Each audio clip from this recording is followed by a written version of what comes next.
different from C#. Some developers who are absolutely new to C# don't know the difference, so in this lecture I'm going to talk a little bit about C# and .NET Framework. C# is a programming language. .NET is a framework for building applications on the Windows. .NET Framework is not limited to C#. There are different languages that can target .NET Framework and build applications using that framework. Examples are F# or VB.NET. Okay, now what exactly is .NET Framework? .NET Framework consists of two components. One is called CLR, or Common Language Runtime, and the other is a class library for building applications. In the next lecture, we'll talk about CLR in more detail.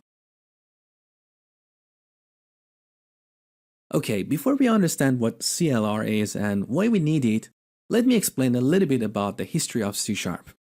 Before C#, we had two languages in the C family, the C language and C++. With either of these languages, when we compiled our application, the compiler translated our code into the native code for the machine on which it was running. Which means if I wrote an application in C++ on a Windows machine with x86 processor architecture, the compiler would translate my code into the native code for that machine. That is a Windows machine with an x86 processor. Now we know we have different hardwares and we have different operating systems. So if I took that application, that compiled application on a computer with a different architecture, that would not run. So when Microsoft was designing the C# language and the .NET framework, they came up with an idea that they borrowed from the Java community. In Java, when you compile your code, it's not translated directly into the machine code. It's translated into an intermediate language called bytecode. And we have the exact same concept in C#. So when you compile your C# code, the result is what we call IL, or intermediate language code. It's independent of the computer on which it's running.